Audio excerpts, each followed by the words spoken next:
मैं डॉक्टर संजय कुमार आप सभी लोगों का अपने YouTube चैनल यथार्थ क्लासेस पे हार्दिक स्वागत करता हूं। स्टूडेंट्स, जैसा कि हमने पिछले चैप्टर में पढ़ा था, चैप्टर 14 जो था वो नेचुरल रिसोर्सेज था, उसको हमने कंप्लीट किया हुआ था।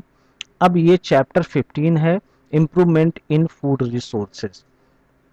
ये चैप्टर इस समय के लिए कोविड 19 के जो पेंडेमिक सिचुएशन है, इस सिचुएशन के तहत एनसीईआरटी जो सीबीएसई बोर्ड है उसने इस चैप्टर को अभी के लिए हटा दिया है, लेकिन ये चैप्टर आपके इंटरनल असेसमेंट में रखा गया है। इंटरनल जो असेसमेंट हो करके फिर आपको जो 30 मार्क दिए जाते हैं उसमें इस चैप्टर को इंक्लूड किया गया हुआ है, तो इसलिए ये चैप्टर पढ़ना बहुत ही ज़रूरी है। ये चैप्टर वैसे भी हमको जानना चाहिए। अगर जो ये हमारे सिलेबस से अभी के लिए निकाल दिया गया है तो कोई बात नहीं है, लेकिन इस चैप्टर के बारे में हमको जान लेना चाहिए। इसमें हमको कई चीज़ें जो हमारे व्यवहारिक जीवन में हैं, जो हमारे लाइफ में हैं, हमारे खेती किसानी में है, हमारे घर परिवार के लिए है, क्योंकि समाज में जो हमारे स्कूलों में जो बच्चे पढ़ रहे हैं उनमें से 70 to 80% बच्चे जो हैं वो किसान परिवार से हैं, तो उनको इन सब चीज़ों के बारे में जानना बहुत ही आवश्यक हो जाता है। तो इसलिए स्टूडेंट्स, आप लोग इस चैप्टर को बहुत ही ध्यानपूर्वक पढ़ें, समझें और जानें। ये आपकी लाइफ में बहुत ही यूजफुल जो है वो होगा। तो आइए हम लोग स्टार्ट करते हैं। Improvement in food resources. तो फूड जो रिसोर्स हैं उनमें हमको इम्प्रूवमेंट क्यों चाहिए, पहला तो क्वेश्चन ये आता है कि जो फूड रिसोर्स हमारे लिए है इस समय वो क्यों चाहिए। बच्चों, 1947 में जब हमारा देश आज़ाद हुआ था तो उस समय हमारे देश की जो आबादी थी, जो जनसंख्या थी, जो पॉपुलेशन थी, वो लगभग 65 करोड़ थी, 65 करोड़ आबादी थी। लेकिन आज 70 साल बाद हमारे देश की आबादी जो है वो 135 करोड़ हो गई है, 135 करोड़ हो गई है। यानी कि जो जमीन का टुकड़ा हमको 1947 में मिला था, जमीन का टुकड़ा वही है, लेकिन खाने वालों की संख्या जस्ट 2 गुना हो गई है, डबल हो गई है। तो हमको जो फूड की रिक्वायरमेंट है वो भी हमको डबल होनी चाहिए, जबकि जमीन जो है वो धीरे धीरे कम हो रही है। कम क्यों हो रही है? कम इसलिए हो रही है कि तमाम तरह के डेवलपमेंट किए जा रहे हैं। डेवलपमेंट के लिए जो ज़मीनें एक्वायर की जा रही हैं, तमाम हॉस्पिटल बनाने के लिए, स्कूल बनाने के लिए और भी सरकारी संस्थाएं खोलने के लिए, साथ ही साथ हमारे रहने के लिए जहां पर हमारे खेत होते थे वहां पे आज हमारे मकान हैं। तो जमीन जो है वो धीरे धीरे कम हो रही है और पॉपुलेशन जो है वो बढ़ रही है।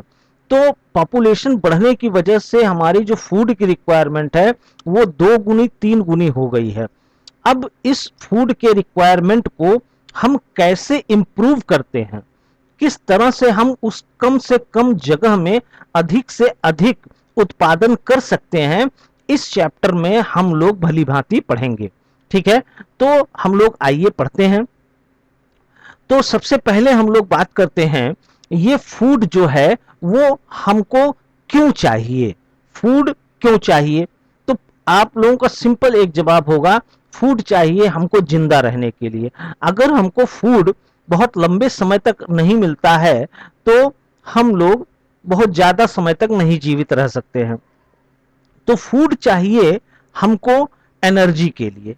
जो एनर्जी के रिक्वायरमेंट है हमारे बॉडी में, यानी जितने भी मेटाबॉलिक रिएक्शंस हो रहे हैं हमारे बॉडी के अंदर, उन मेटाबॉलिक रिएक्शंस को जारी रखने के लिए जो है एनर्जी की ज़रूरत होगी और वो एनर्जी हमको फूड से आएगी। साथ ही साथ जो जो डैमेज हो रहा है हमारे बॉडी का, क्योंकि हमारे बॉडी में तमाम सेल्स रोज के रोज मरते रहते हैं और नई नई सेल्स का फॉर्मेशन होता रहता है। साथ ही साथ हमारे बॉडी में तमाम तरह के जो है कट्स लग जाते हैं, घाव हो जाते हैं और भी तमाम तरह की दिक्कतें आ जाती हैं। तो उन सब चीज़ों को रिपेयर करने के लिए भी हमको फूड की रिक्वायरमेंट होगी, क्योंकि फूड से ही ये सब इसेंशियल एलिमेंट्स, इसेंशियल जो कंपोनेंट हैं रिपेयर के लिए, वो हमको यहाँ पे प्राप्त होते हैं। इसलिए हमको फूड की आवश्यकता होगी। तीसरी बात होती है, जो हमारा ग्रोथ होता है, यानी जब हम पैदा होते हैं और पैदा होने से लेकर के हमारे आजीवन तक हमारे बॉडी में कुछ ना कुछ ग्रोथ होता रहता है। आप कहोगे हमारी लंबाई नहीं बढ़ रही है एक समय के बाद। एक समय के बाद आपकी लंबाई नहीं बढ़ेगी, लेकिन आपके बॉडी की जो सेल्स डैमेज हो रही हैं वो तो नई बन रही हैं। तो ये भी एक तरह का ग्रोथ ही है। तो ग्रोथ के लिए जो है वो हमारे फूड की रिक्वायरमेंट होगी। साथ ही साथ इसी फूड से तमाम तरह के रेगुलेटरी सब्सटेंस, जैसे हमारे बॉडी में बहुत एंजाइम्स एंजाइम्स पाए जाते हैं जो कि कैटालिटिक रिएक्शंस को कैटलाइज करते हैं, जो एनर्जी प्रोड्यूस होती है, जिससे उस एंजाइम के काम करने के लिए तमाम रेगुलेटरी सब्सटेंस जो है वो फूड से आते हैं, जिसे हम विटामिन के नाम से जानते हैं। तो फूड की रिक्वायरमेंट अब हम समझ चुके हैं कि वो किन किन चीज़ों के लिए है, क्यों जो है हमारे लिए फूड बहुत ही ज़रूरी है।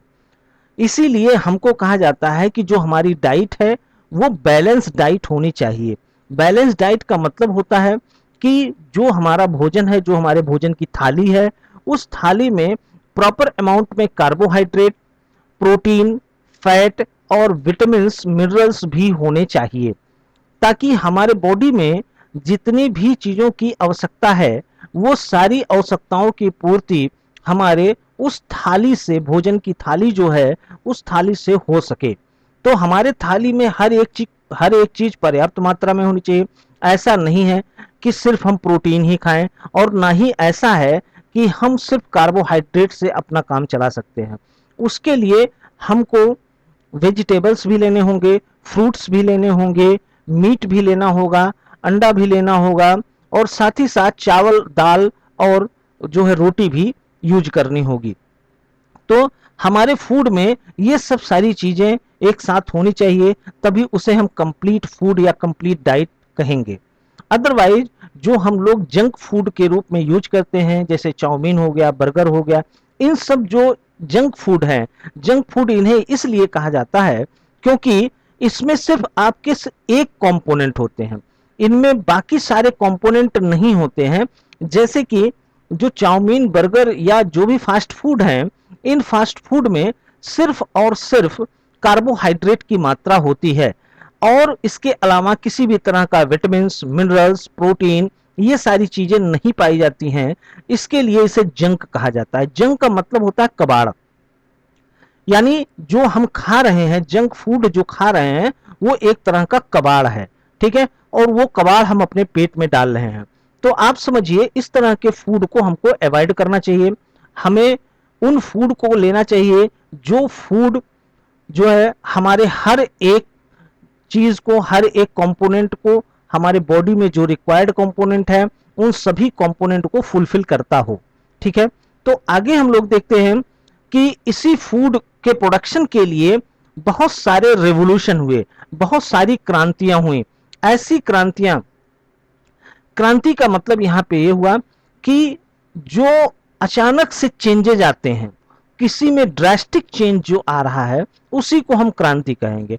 यहाँ पे जो एग्रीकल्चर में जो रेवोल्यूशन हुए हैं, वो कौन कौन से रेवोल्यूशन हुए हैं और क्यों हुए हैं, किस चीज के प्रोडक्शन के लिए हुए हैं, इसकी बात हम करते हैं। जैसे ये ग्रीन रेवोल्यूशन है, तो ग्रीन रेवोल्यूशन जो है वो किसके लिए हुआ था? ये सेरेल्स के लिए हुआ था, अनाज के लिए हुआ था। जैसे गेहूं हो गया, चावल हो गया, इस अनाज के लिए जो है ग्रीन रेवोल्यूशन स्टार्ट किया गया था। अब ये जो ग्रीन रेवोल्यूशन स्टार्ट किया गया था, ये लाल बहादुर शास्त्री जी के समय में स्टार्ट किया गया था भारत में, और उससे पहले जो है वो नॉर्मन बोरलॉग, जो अमेरिका के साइंटिस्ट हुआ करते थे, वो उन्होंने स्टार्ट किया था। और हमारे देश में उसको स्टार्ट करने वाले जो साइंटिस्ट थे, उनका नाम था doctor M S. Swaminathan. M S. Swaminathan, इन्होंने हमारे देश में ग्रीन रेवोल्यूशन स्टार्ट किया था, जब हमारा देश अनाज के लिए जो है जूझ रहा था, दूसरे देशों के ऊपर डिपेंड था, उस समय हमारे देश में ग्रीन रेवोल्यूशन की बहुत ही ज़्यादा ज़रूरत थी। हमारे देश में उतना अनाज नहीं हो पाता था जितना हमारे देश को ज़रूरत थी, तो हम लोग विदेशों से, दूसरे देश से अपने देश में अनाज का आयात करते थे, वहाँ से अनाज मंगाते थे, तब हमारे देश में अनाज पूरा होता था। आज की स्थिति ऐसी है, जमीन भले कम हो गई है, लेकिन ग्रीन रेवोल्यूशन के तहत इतना अनाज हम पैदा करते हैं कि आज हम कई देशों को अनाज निर्यात करते हैं, वहां पे अनाज भेजते हैं। ठीक है, तो ये ग्रीन रेवोल्यूशन इसीलिए किया गया था। व्हाइट रेवोल्यूशन जो है मिल्क के लिए किया गया था, इसको फ्लड नाम दिया गया था, इसका जो ऑपरेशन फ्लड नाम इसको दिया गया था, और ये भी लाल बहादुर शास्त्री के समय में किया गया था। व्हाइट रेवोल्यूशन में सबसे बड़ा योगदान जो है वो अमूल का रहा है, अमूल का जो है वो रहा है। अमूल जो है वो आनंद मिल्क प्राइवेट लिमिटेड करके है, ये इन्हीं के कारण ही जो है वो पहले जो है गुजरात में इन्होंने स्टार्ट किया था। अब ये पूरे भारतवर्ष में जो है ये व्हाइट रेवोल्यूशन इन्होंने स्टार्ट किया। मिल्क के प्रोडक्शन को इन्होंने बढ़ावा दिया कि अधिक से अधिक इस देश में मिल्क जो है वो रहे। आज भी अगर हम बात करें तो हमारा देश मिल्क प्रोडक्शन में जो है वो तीसरे नंबर पे है। हमारा देश मिल्क प्रोडक्शन में पूरे विश्व में तीसरे नंबर पे है, जबकि नंबर ऑफ कैटल्स के रूप में अगर जो देखा जाए कि जहां पे कैटल्स की संख्या के रूप में अगर जो देखा जाए तो हमारा देश पहले नंबर पे आता है। कैटल जो है वो नंबर 1 पे है हमारा देश, लेकिन दुग्ध उत्पादन या मिल्क के उत्पादन के क्षेत्र में ये हमारे तीसरे नंबर पे है। उसके बाद जो है फिश रेवोल्यूशन किया गया है, उसे हम ब्लू रेवोल्यूशन के नाम से जानते हैं, चूंकि फिश जो है वो समुद्र में ज्यादा पाई जाती है, सी में ज्यादा, ओशियन में ज्यादा पाई जाती है, ओशियन ब्लू होता है, इसीलिए इसको ब्लू रेवोल्यूशन नाम दिया गया। ये रेवोल्यूशन फिश के लिए था। और दूसरी बात आप लोग एक चीज और नोट कर लीजिएगा, ये जितने रेवोल्यूशन हम यहाँ पे बताएंगे, ये सारे रेवोल्यूशन किसी ना किसी कॉम्पिटिटिव एग्जाम में आपसे पूछे ही जाएंगे। ये बहुत ही इंपॉर्टेंट है और आप इसको नोट कर लीजिएगा, साथ ही साथ इन सभी को मेमोराइज कर लीजिएगा, याद कर लीजिएगा, क्योंकि ये किसी ना किसी कॉम्पिटिटिव एग्जाम में जरूर आएगा। ये इतना तो मान लीजिए, चाहे वो यूपीएससी का हो, चाहे यूपी पीसीएस का हो, चाहे वनडे का एग्जाम हो, एसएससी का एग्जाम हो, किसी भी एग्जाम में ये एक क्वेश्चन इतने से पूछा ही जाता है कि ब्लू रेवोल्यूशन जो है वो किसके लिए हुआ था, ये फिश प्रोडक्शन के लिए हुआ था। जबकि ग्रे रेवोल्यूशन जो है वो फर्टिलाइजर्स के लिए हुआ था, कि फर्टिलाइजर्स जो हैं उनमें इंप्रूवमेंट किया जाए। जैसे हमारे खेतों में पहले जो फर्टिलाइजर यूज किया जाता था वो देसी खाद यूज किया जाता था, जैसे कि गाय का गोबर, भैंस का गोबर और सड़ी गली चीजें, इन सब का यूज किया जाता था। बाद में जो है फर्टिलाइजर में और भी डेवलपमेंट किया गया, तो केमिकल फर्टिलाइजर्स का भी यूज किया जाने लगा, जैसे यूरिया हो गया, पोटाश हो गया, डाया हो गया, ये सब हम लोग जानते हैं। तो ये केमिकल फर्टिलाइजर्स का जो रेवोल्यूशन था उसे हम ग्रे रेवोल्यूशन कहते हैं। उसके बाद में मीट और टोमेटो का प्रोडक्शन बढ़ाने के लिए एक दूसरा रेवोल्यूशन लाया गया, जिसे हमने कहा रेड रेवोल्यूशन। मीट और टोमेटोज का जो प्रोडक्शन था उसको बढ़ाने के लिए जो हुआ उसे हम कहेंगे रेड रेवोल्यूशन। साथ ही उसके बाद आता है आपका गोल्डन रेवोल्यूशन। हार्टिकल्चर, हार्टिकल्चर का जैसे जो हमारे सब्जियां हैं, फूल हैं, इनके उत्पादन को बढ़ाने के लिए जो रेवोल्यूशन हुआ था उसे हम गोल्डन रेवोल्यूशन कहेंगे। प्रॉन, प्रॉन जो झींगा मछली होती है उसके उत्पादन को बढ़ाने के लिए जो रेवोल्यूशन हुआ था उसे हम पिंक रेवोल्यूशन कहेंगे। जो झींगा मछली है उसके उत्पादन को बढ़ाने के लिए जो रेवोल्यूशन हुआ था उसे हम पिंक रेवोल्यूशन कहेंगे। सिल्वर रेवोल्यूशन जो है एग और चिकन के प्रोडक्शन को बढ़ाने के लिए किया गया था। जो एग्स और चिकन्स हैं उनको, उनका नंबर बढ़ाने के लिए जो रेवोल्यूशन था उसे हम सिल्वर रेवोल्यूशन कहते हैं। पोटैटो के प्रोडक्शन को बढ़ाने के लिए जो रेवोल्यूशन हुआ था उसे हम राउंड रेवोल्यूशन कहते हैं। साथ ही साथ ऑयल का जो प्रोडक्शन बढ़ाने के लिए जो रेवोल्यूशन हुआ था उसे हम येलो रेवोल्यूशन कहते हैं। इन सभी रेवोल्यूशंस को आप लोग बहुत अच्छे तरीके से मेमोराइज कर लीजिएगा, याद कर लीजिएगा, बहुत ही इंपॉर्टेंट है, किसी ना किसी एग्जाम में ये जरूर पूछे जाते हैं। अब हम लोग बात करते हैं ये जो एग्रीकल्चर है या बॉटनी है, बॉटनी के जो ब्रांचेज हैं उन ब्रांचेज के बारे में। तो सभी ब्रांचेज के बारे में हम लोग यहाँ पे नहीं देखेंगे, जो बहुत इंपॉर्टेंट ब्रांच है उनके बारे में देखेंगे। एग्रीकल्चर, सबसे पहला ब्रांच जो है वो एग्रीकल्चर। एगर का मतलब होता है फील्ड, ठीक है, खेत, और कल्चरा का मतलब होता है कल्टीवेशन, यानी खेत में जो कल्टीवेशन करते हैं उसे ही हम क्या कहते हैं, agriculture. It is the applied biological science which deals with the production of plants, raising of animals, which is useful to the men, involving soil cultivation, soil cultivation के साथ में breeding and management of crops and livestock, जो हमारे पालतू जानवर हैं उनको और जो क्रॉप्स हैं उनके ब्रीडिंग और उनका मैनेजमेंट करना ही किसमें आता है, एग्रीकल्चर में आता है। मतलब बायोलॉजिकल साइंस का, अप्लाइड बायोलॉजिकल साइंस का वह ब्रांच जिसमें प्लांट का प्रोडक्शन और एनिमल का उत्पादन, जिसमें कल्टीवेशन भी शामिल है, ब्रीडिंग और मैनेजमेंट भी शामिल है, किसका, क्रॉप का, और जो हमारे पालतू जानवर हैं, चौपाया हैं, उनके लिए। दूसरा ब्रांच है आपका हार्टिकल्चर। हार्टिकल्चर का मतलब, हॉर्टस का मतलब होता है गार्डन और कल्चरा का मतलब होता है cultivation. It is the branch of agriculture, ये एग्रीकल्चर का ही ब्रांच है। And science of growing vegetable, vegetable को ग्रो कराना या उसको, उसकी खेती करना, vegetables, fruits and ornamental plants, जो सजावटी प्लांट्स हैं, जो फ्रूट्स हैं और वेजिटेबल्स के ग्रोइंग और कल्टीवेशन के लिए जो साइंस है उसे हम हार्टिकल्चर कहते हैं। वेजिटेबल, फ्रूट्स और ऑर्नामेंटल प्लांट्स के जो ग्रोइंग और कल्टीवेशन के लिए जो साइंस यूज हो रहा है उसे हम क्या कहेंगे, हार्टिकल्चर कहेंगे। सिल्वीकल्चर, सिल्वीकल्चर, सिल्वियन का मतलब होता है वुड या ट्री, ठीक है, वुड। तो और कल्चरा का मतलब होता है cultivation, cultivation of would and trees, would and trees के कल्टीवेशन को हम क्या कहेंगे, सिल्वीकल्चर कहेंगे। जैसे पाइन है, टीक है, शीशम है, इन सब का जो कल्टीवेशन किया जाता है उसको हम सिल्वीकल्चर कहते हैं।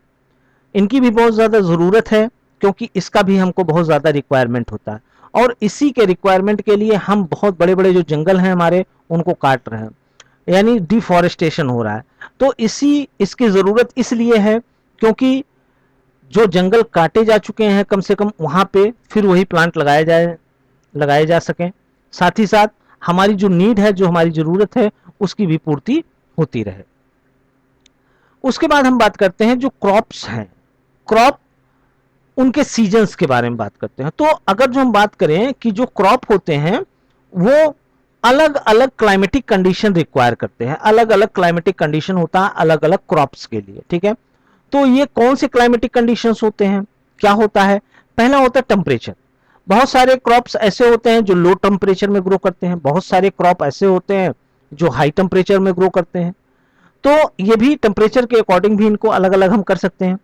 फोटो पीरियड के अकॉर्डिंग हम इनको अलग कर सकते हैं। Duration of light, duration of light का मतलब ये होता है बेटा कि जैसे गर्मियों में हम देखते हैं जो समर सीजन होता है, समर में जो है डे लाइट जो होती है वो क्या होती है, ज्यादा होती है, और जबकि विंटर में क्या होता है, विंटर में डे लाइट क्या होती है बेटा, कम होती है। डे लाइट कितनी होती है, कम होती है। अगर जो हम समर में कह दें कि ये 12 घंटा डे लाइट होती है, तो विंटर में ये जो डे लाइट है ये 8 ही घंटा होती है। तो इस डे लाइट पीरियड को हम क्या कहते हैं, फोटो पीरियड कहते हैं। इसको हम क्या कहेंगे, फोटो पीरियड कहेंगे। तो फोटो पीरियड भी अलग अलग होता है, और बहुत सारे प्लांट जो है इस फोटो पीरियड के ऊपर डिपेंड करते हैं कि ये अधिक फोटो पीरियड वाले समय में ग्रो करेंगे या कम फोटो पीरियड वाले समय में ग्रो करेंगे। और साथ ही साथ कंप्लीशन ऑफ लाइफ साइकिल, हम ये भी देखते हैं कि किसी भी क्रॉप का कंप्लीट जो लाइफ साइकिल है वो कितने दिन में पूरा हो रहा है, उस हिसाब से भी हम उसको ग्रो कराते हैं। जैसे कोई 3 महीने में ही हो जाता है, जैसे चावल धान है ये 3 महीने में ही हो जाते हैं, 3 महीना, 3.5 महीना, 4 महीना। और दूसरे हैं आपके अरहर है, ठीक है, जो दाल होती है अरहर दाल है, ये पूरा पूरा साल लग जाता है। एक साल की खेती हो जाती है, गन्ने की खेती पूरे एक साल की हो जाती है। तो ये भी ड्यूरेशन जो होता है उसके आधार पे भी हम इनको डिवाइड कर सकते हैं। अब हम क्रॉप सीजन के अकॉर्डिंग अगर जो हम बात करें तो सीजन के हिसाब से दो तरह के, एक्चुअल में तीन तरह की फसलें होती है, खरीफ क्रॉप, रबी क्रॉप एंड एक होता है आपका जायज, जायद, JAZAYAD, जायद होता है। ठीक है, तो अभी मैं इसके बारे में बताऊंगा। तो तीन तरह के होते हैं। तो खरीफ जो होता है वो रेनी सीजन का क्रॉप है, ठीक है, जबकि जो रबी क्रॉप है वो विंटर सीजन का क्रॉप है। यानी खरीफ को हम रेनी सीजन में ग्रो कराते हैं, ठीक है। They are grown during monsoon, यानी रेनी सीजन में हम इनको ग्रो कराएंगे। They require warm and wet weather, यानी गर्म मौसम होना चाहिए, साथ ही साथ वेदर कैसा होना चाहिए, वेट होना चाहिए, यानी आर्द्र मौसम होना चाहिए। मौसम ऐसा होना चाहिए कि हवा में नमी बनी रहनी चाहिए, गर्मी भी हो और साथ ही साथ हवा में नमी भी हो। They are sown in June July and harvested in September October, यानी इनको जून जुलाई में बोया जाएगा और हार्वेस्ट किया जाएगा, इन कटाई जो होगी वो सितंबर अक्टूबर में होगी। जैसे राइस, चावल की खेती देखिए, इस समय जो है चावल की खेती हो रही है, तो जून जुलाई में उनको बोया गया और हार्वेस्ट किया जाएगा सितंबर अक्टूबर में। ज्वार, बाजरा, कॉटन, पी, ग्राउंड नट, उड़द, मूंग, ये सब जो है क्या है आपके खरीफ के फसलें हैं। साथ ही साथ अब रबी की फसलों के बारे में देखें। They are grown in winter season, ये ठंडी के समय में इनको बोया जाता है। ये रिक्वायर करते हैं कोल्ड एंड ड्राई वेदर, यानी कोल्ड होना चाहिए और ड्राई, यानी जो हवा में नमी है वो नहीं होना चाहिए। साथ ही साथ ये अक्टूबर नवंबर में बोए जाएंगे और मार्च अप्रैल जब आएगा तो इनको काट लिया जाएगा, इनकी कटाई हार्वेस्टेड हो जाएंगे। जैसे एग्जाम्पल के तौर पे गेहूं है, बार्ले, ज्वार, बार्ले मतलब जौ, ग्राम है यानी जो आपका चना है, मस्टर्ड जो है मतलब सरसों, पोटैटो, आलू जो है, इनकी खेती जो है वो ठंडियों में स्टार्ट की जाती है और गर्मी आते आते इनको काट दिया जाता है। जायद की जो फसलें होती हैं बेटा, ये सिर्फ गर्मी के सीजन में ही बोई जाती हैं, जब एकदम गर्मी का सीजन होता है उस समय बोई जाती हैं। और जायद में वेजिटेबल्स बोए जाते हैं, जैसे खीरा हो गया, ककड़ी हो गया, जितने भी कुकम्बर वाले प्लांट हैं, लौकी हो गया, तरोई हो गया, नेनुआ हो गया, ये सब जो है, साग जो पालक हो गया, ये सब जायद की फसलें हैं। यानी जो मिडिल वाली गर्मी होती है उसमें ये बोए जाते हैं, जो खाली समय होता है उसमें जायद की फसलें बोई जाती हैं। ठीक है, इसके आगे हम लोग जो है वो इम्प्रूवमेंट ऑफ जो क्रॉप है उनके बारे में पढ़ेंगे, कैसे हम इम्प्रूवमेंट कर सकते हैं, प्रोटेक्शन हम उनका कैसे कर सकते हैं, उसके बाद एनिमल के बारे में देखेंगे हम लोग। तो आज के लिए बस इतना ही। अगर वीडियो आपको अच्छा लगा हो तो लाइक करिएगा, साथ ही साथ हमारे चैनल को सब्सक्राइब कीजिएगा, बेल आइकन को भी प्रेस कर दीजिए ताकि हमारे वीडियोस के नोटिफिकेशन आपको मिलते रहें। Thank you very much. जय हिंद, जय भारत।